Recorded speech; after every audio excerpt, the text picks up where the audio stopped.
Buenos días, buenas tardes o buenas noches, según la hora en la que me estés viendo. El día de hoy, como parte de un especial por Fiestas Patrias en mi querido Perú, me gustaría ensayar una respuesta a la pregunta: ¿cuál es la mejor serie, cómic, ficción, no basada en hechos reales del Perú? Si compartes mi opinión o no, ustedes saben que yo encantado de leer sus comentarios, como siempre con respeto y recordando que, aunque lo aquí expuesto son datos y sucesos que ocurrieron en la vida real, lo cierto es que sigue siendo un video de opinión personal, vamos, como casi todos los videos que tenemos a día de hoy. La serie de la que te voy a hablar se llama La Gran Sangre, de la productora Capitán Pérez. Pero ¿por qué considero que es la mejor serie si no es en la historia, sí al menos en los últimos 20 años que salió en Perú? Te lo explico en el video. Primero que nada, no está basada en hechos reales, que seguramente tú dirás, pero oye, eso no es ningún mérito. Lamentablemente te diré que sí lo es. En un país donde se le hace series a un equipo que clasificó a un Mundial Sub-17 con las justas, un país donde sus historias cómicas son un refrito siempre eterno de gente con dinero que se encuentra con gente sin dinero y de ahí derivan todas sus situaciones graciosas, o de gente de pueblo que llega a la capital y todo le sorprende, entonces sí es un mérito decir no fue basado en una historia real y tampoco es una burla de la realidad del país. La historia tampoco es algo del todo novedoso. Nos topamos con la historia de tres personas adultas, las cuales son amigos, pero son muy distintos entre sí. Dragón, un ser bastante espiritual que encuentra sus respuestas en la meditación y que sabe artes marciales, el cual es liberado de la cárcel donde fue encerrado de una manera injusta. Él es el líder del equipo. Tony Blades, un galán de galanes, sin la pinta y probablemente sin el dinero, pero que sabe tener el carisma y la picardía para conseguir lo que quiere. Y Mandrill, un ex militar que no destaca precisamente por ser inteligente, pero que es muy fuerte físicamente y que maneja muy bien las armas de fuego. Podrían ser los Magníficos versión local, pero logran sumar a sus personajes miedos y características personales de cada uno que desarrollan de una manera coherente a sus personajes. Así entonces tenemos en Dragón un ser que busca ser un buen líder y además una persona justa. Tony Blades, que vive en una eterna fiesta con mujeres y alcohol, pero que en el fondo busca lo que todos: felicidad, y no la termina de encontrar solo en esas diversiones. Y por último Mandrill, quien vive un drama con la madre de su hijo, con quien no vive y con quien constantemente lucha por un tema de dinero y por ver a su hijo. En este grupo principal se suman tres personajes más, que son Raquel, el personaje femenino que ayuda a los protagonistas y entra en lugares donde ellos no pueden, y de quien se termina enamorando Dragón. El Cobra, un fanfarrón y salamero personaje que encuentra en sus mañas y en su valentía sus mejores características para ayudar al equipo. Y Johan, el cachorro, el joven del equipo, que ayuda en misiones de bajo riesgo, dentro de lo que es posible y que además es muy hábil con las computadoras. Vamos a la historia. A ver, primero veremos a La Gran Sangre cuando tiene que ayudar a un próspero empresario en el emporio comercial de Gamarra a recuperar a su hija, la cual fue secuestrada y sobre la que se pide una gran suma de dinero para su liberación. El Capitán Pérez de la policía recomienda a este empresario contactar con nuestros protagonistas, ya que el pago de un rescate no garantiza que realmente vayan a liberar a su hija.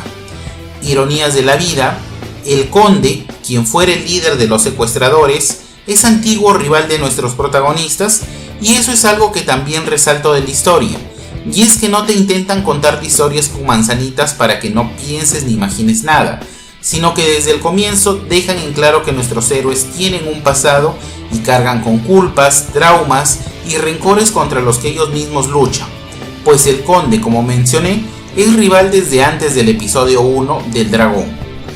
Y esa historia no está filmada, te dejan el trabajo entonces de que la pienses y especules como a ti te guste.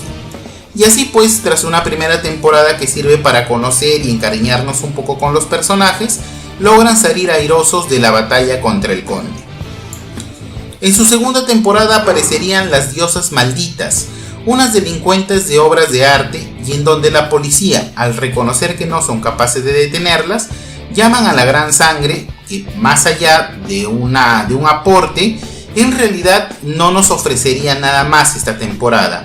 Más de lo mismo, y está bien, termina con un hecho con que nadie se esperaba. En el último episodio es la muerte de uno de los protagonistas, el Mandril, quien en un último ataque durante la conferencia de prensa en donde la policía mostraban orgullosos la captura de las delincuentes, una de ellas le roba el arma a un policía y termina disparando a Mandril en la cabeza. Algo que tú ves y dices, oye, esto puede pasar perfectamente en Perú. Y para la tercera temporada, el drama se viviría al intentar sobrellevar la muerte del Mandril, al cuestionarse si ser mercenarios justicieros era lo que querían para su vida, y para cerrar la temporada, uno de los protagonistas que creían muerto vuelve a la vida, y otra que no esperábamos que muera termina muriendo. Terminan con el enemigo de turno y cierran la historia de este grupo de justicieros. Entonces, ¿por qué si podría ser solo una historia buena, quizá para un gusto personal, por qué la pongo en la cima de las producciones nacionales y en donde hoy, tanto tiempo después, se me hace difícil pensar que llegaremos a un nivel siquiera similar al que tuvo La Gran Sangre? Primero, para la época en que se estrenó, rompió el molde de lo que eran las miniseries en el Perú y logró concentrar un gran número de fans, haciendo una historia continua de 3 temporadas no consecutivas, ya que había una espera de entre 2 y 3 meses entre cada una de las temporadas. Durante ese tiempo se vendieron además 2 CDs con la banda sonora de la serie, porque sí, esta serie tuvo una banda sonora original con artistas que no eran los chicheritos de moda que querían publicidad, y más bien era música que tú escuchabas y sentías que era la ideal para contarte la historia de estos justicieros. Además de eso, se imprimieron 10 volúmenes de cómics que contaban las aventuras de estos personajes, más allá de los actores que lo interpretaban. La historia innovó además con una mezcla entre partes que eran interpretadas por los actores, la gran mayoría, pero también algunos clips en donde se cambiaba a animación lo ocurrido. Adicional a todo esto, tuvo un escándalo, chiquito pero un escándalo de plagio con la serie mexicana El Pantera. Pero bueno, no voy a ahondar en ese tema, aunque sí diré que cronológicamente primero se emitió La Gran Sangre, por lo cual los deja como dueños de la idea.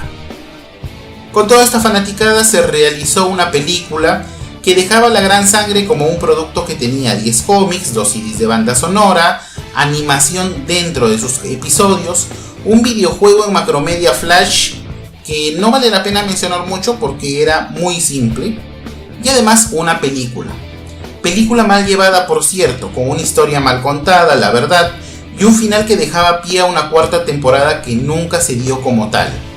Y digo como tal porque sí hubo una 4ª temporada, pero que no encajaba con el final de la película. La 4ª temporada de La Gran Sangre ponía un rival mucho más grande que una simple banda criminal o unas ladronas de reliquias. Ponía como enemigo a un partido político que a través de un discurso socialista pretendía justificar la violencia como medio para tomar el poder. La idea era buena, pero lamentablemente pasó lo que suele pasarnos cuando un producto peruano va sobresaliendo. Algunos actores, entre ellos el protagonista, ya no quería continuar, y aunque muchos digan que es derecho del actor ver qué personaje interpreta y qué personaje no quiere interpretar, lo cierto es que en un país que necesita urgentemente vender arte, yo creo que nada costaba quedarse. En total, de los 5 protagonistas sobrevivientes, perdimos 2, quedando solo Johan, Tony Blades y Mandril. Lo intentaron, la 4ª temporada estuvo de más a menos, teniendo como rivales al final a unos maleantes que por medio de una operación habían adquirido los rostros de Mandril y Tony. O sea, ya todo se había ido bien al carajo. Terminó la 4ª temporada y uno, como fan de esta serie, quedó con sentimientos encontrados. Como que por un lado decía, gracias por dejar descansar a la serie, ya no la sigan defecando. Y por otro lado, no te vayas, porque cuando te vayas seguramente tendré que quedarme con las series que su mayor mérito es querer hacernos llorar con las tragedias económicas de una familia, o el otro extremo, series de pituquitos peruanos que, o sea, manjas, son recontra pajas, wow. Y bueno, lo triste de todo esto es que sí, con eso nos quedamos al final. Como un adicional, mencionaré que los personajes trascendieron a la serie, pues en otra serie aparecen, en una como un breve cameo de los tres protagonistas, en otra solo como Tony Blades.